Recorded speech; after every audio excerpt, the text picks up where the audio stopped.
Good morning children, I am Manju Singh. आज मैं आपको हिंदी व्याकरण का लेसन 1 और 2 आपको जो कि स्टडी मटेरियल में 3 लेसन दिया गया है, तो मैं 1 और 2 आपको एक शॉर्ट में फिर से बता देती हूँ। हमारा पहला लेसन है भाषा, बोली, लिपि एवं व्याकरण। जैसे कि हम पीछे पढ़ चुके हैं, भाषा किसे कहते हैं? भाषा वह साधन है जिसके माध्यम से हम अपने भाव तथा विचारों को एक दूसरे से आदान प्रदान करते हैं। जैसे मैं किसी बोलती हूँ और दूसरा सुनता है हमारी बातों को, या दूसरा बोलता है हम सुनते हैं। तो जो एक दूसरे तक लिखकर या सुनकर जो पहुँचाया जाता है भाषाओं को, उसे भाषा कहते हैं। अब भाषा के रूप, तो भाषा के मुख्यतः 2 रूप हैं, लेकिन सांकेतिक भाषा को भी कभी कभी शामिल कर लिया गया है। तो इस तरह भाषा के रूप,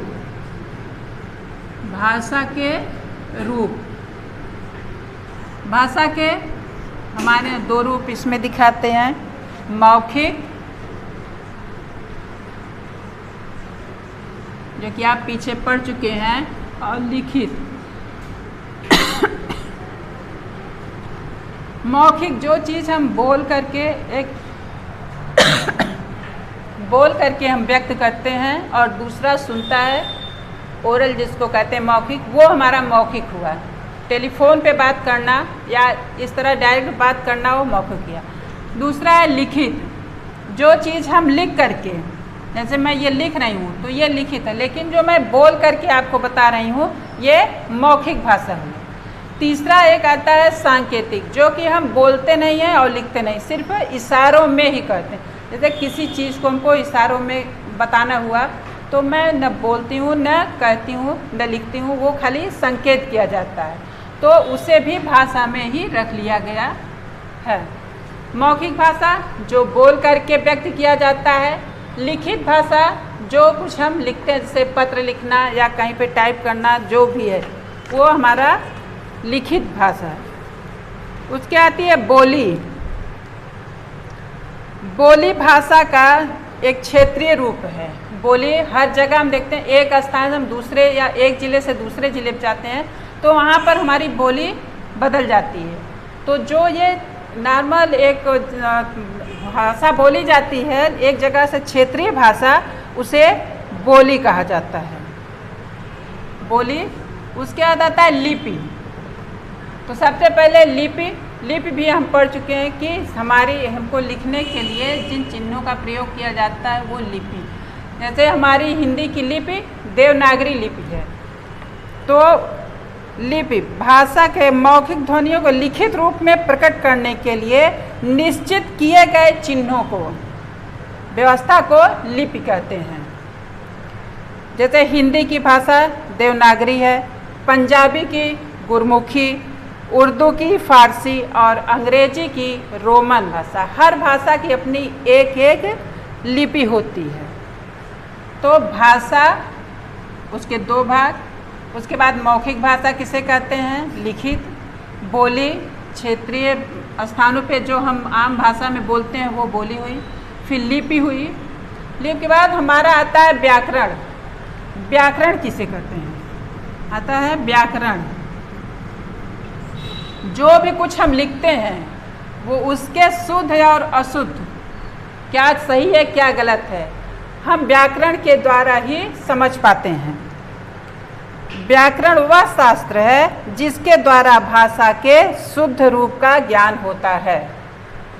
व्याकरण वह शास्त्र है जिसके द्वारा हमें कि क्या सही लिखा गया है क्या गलत है, वो हम व्याकरण के द्वारा ही इसे देख सकते हैं या समझ सकते हैं। किसी भी एक शब्द को, जैसे जाएंगे हम सब, जाएंगे हम सब,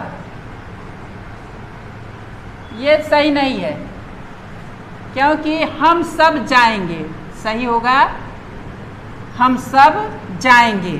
तो व्याकरण के द्वारा ही हमें ये पता चलता है कि ये वाक्य जो लिखा गया है ये गलत है। उसके बाद आता है हमारा राजभाषा। राजभाषा 14 सितंबर 1949 को भारत के संविधान सभा ने हिंदी को राजभाषा घोषित किया है। 14 सितंबर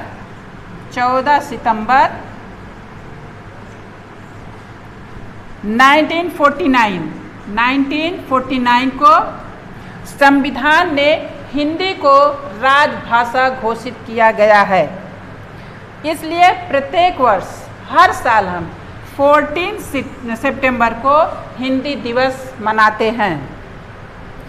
भारत की अन्य भाषाएं, हमारे संविधान में जिन भाषाओं को मान्यता है वे संस्कृत, कश्मीरी, बंगला, पंजाबी, असमिया, मणिपुरी, डोगरी, मैथिली आदि बहुत सारी भाषाएं हमारे राजभाषा में शामिल किया गया है, लेकिन हमारा मुख्य राजभाषा हिंदी है। एक बार हम फिर से आपको लेसन 1 करते हैं।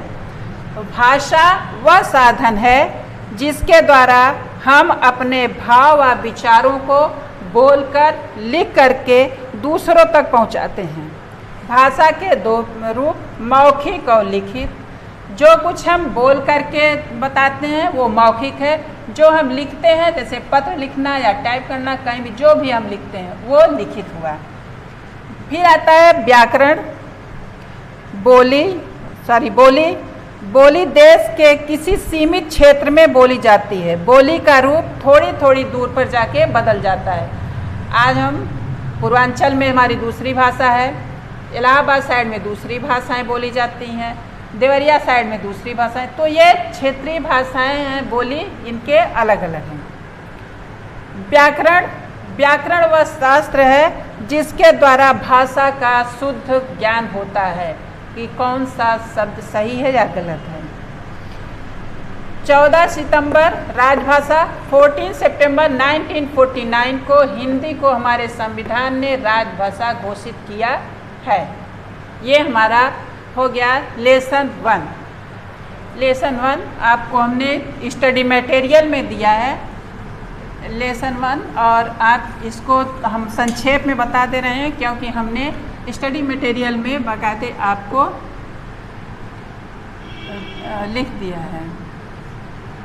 अगला लेसन हमारा आता है वर्ण विचार। अब आता है कि वर्ण किसे कहते हैं।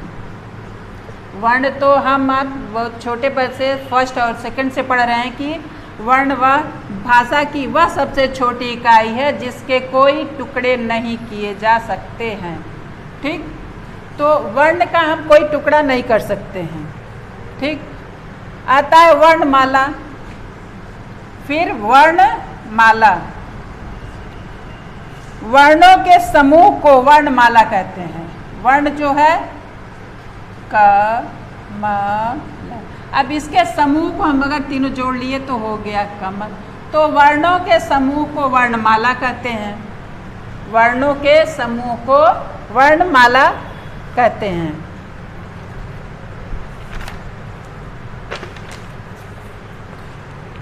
अब वर्णमाला के वर्णमाला इसके 2 रूप, स्वर और व्यंजन। स्वर और व्यंजन। स्वर अ, आ, इ, उ, ऋ, ए, ऐ, ओ, औ। सिर्फ अ तक, अ से औ तक हमारा क्या हुआ, स्वर। ठीक, अब इसमें भी स्वर के भी 2 भेद। स्वर के भी ये 2 स्वर, एक होता है ह्रस्व स्वर, दूसरा होता है दीर्घ स्वर। ह्रस्व स्वर और दीर्घ स्वर। दीर्घ स्वर जिन स्वरों के उच्चारण में कम समय लगता है, जिन स्वरों के उच्चारण में कम समय लगता है उसे ह्रस्व स्वर कहते हैं। इन्हें ये 4 हैं, अ, ई, छोटा ऊ और री, ये 4 ह्रस्व स्वर हैं। जिन स्वरों को बोलने में बहुत कम समय लगे वो ह्रस्व स्वर होते हैं, अ ई उ री। और जिन स्वरों को बोलने में थोड़ा सा समय लगता है वो दीर्घ स्वर होते हैं। जैसे आ, ई, उ, ए, ऐ, ओ, आओ। ये हमारा दीर्घ स्वर हुआ और ये ह्रस्व स्वर। तो ह्रस्व स्वर हमारे 4 हैं और दीर्घ स्वर 1 2 3 4 5 6 7 हैं। ये हमारे दीर्घ स्वर हुए। अब आता है व्यंजन। व्यंजन में तो हम व्यंजन क से लेकर के ज्ञ तक हम देखते हैं कि वो हमारे व्यंजन ही हैं, क ख ग घ ङ। अब इसमें ये होता है कि व्यंजन में कौन क वर्ग, च वर्ण, ट वर्ग। जैसे क वर्ग कंठ से बोले गए, च छ ज य च वर्ग ये तालु से बोले जाते हैं। च जब हमारी जीभ ऊपर तलवे पे पहुंचती है तो वो ता है। कुछ इसमें अंतस्थ व्यंजन होते हैं। व्यंजन में होते हैं अंतस्थ। पहले स्पर्श व्यंजन। व्यंजन के भी व्यंजन के कई रूप। सबसे पहला है व्यंजन में स्पर्श व्यंजन। स्पर्श व्यंजन, ठीक। इस व्यंजन में मतलब स्पर्श करना मतलब छूना होता है। उच्चारण करते समय जिह्वा मुख के किसी न किसी भाग को टच करती है, ठीक। उसके बाद आता है अंतस्थ।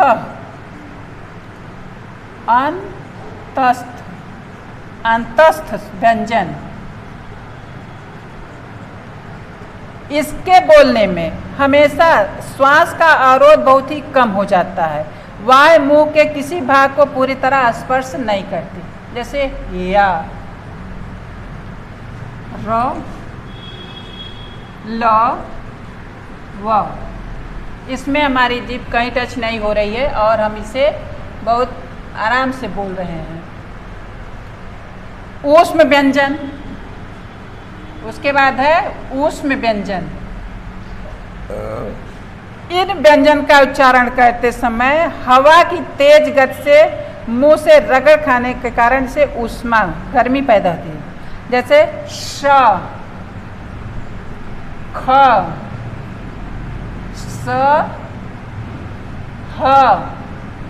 तो इसमें क्या है कि तेजी से, जैसे श, ख, स, ह, इसमें क्या हमको तेजी से बोला जा रहा है, थोड़ा सा दबाव दे करके। संयुक्त व्यंजन। संयुक्त व्यंजन भी हमने आपको फर्स्ट, सेकंड, थर्ड, फोर्थ में आपको हमने बताया है। संयुक्त व्यंजन एक से अधिक व्यंजनों के मेल से बना हुआ व्यंजन संयुक्त व्यंजन कहलाता है।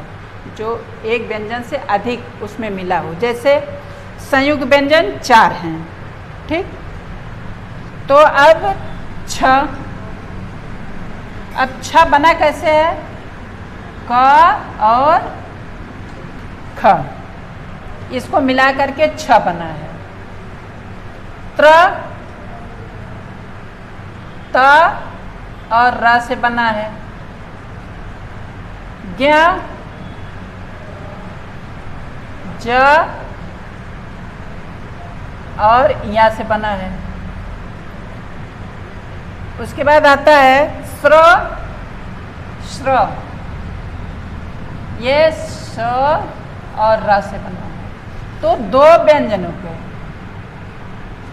इसमें 2 व्यंजन से क और छ, एक से अधिक व्यंजनों के मेल से, एक व्यंजन ये है, एक ये है, 2 है। तो एक से अधिक व्यंजनों के मेल से बना हुआ व्यंजन संयुक्त व्यंजन, संयुक्त व्यंजन कहलाता है। ये 4 होते हैं, छ, त्र, ज्ञ और श्र। ये हमारे संयुक्त व्यंजन हो गए।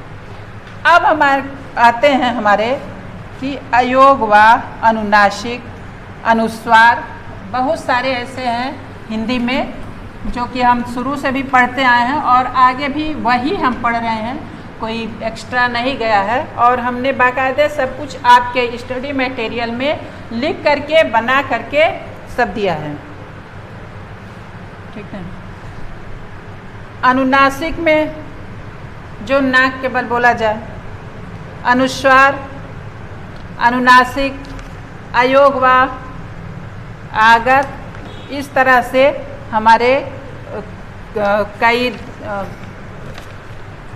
व्यंजनों में कई चीज़ें जो कि हमने आपको पहले भी बता दिया, हम एक बार फिर से रिवाइज कर दे रहे हैं। वर्ण भाषा की सबसे छोटी इकाई है जिसके टुकड़े नहीं किए जा सकते हैं।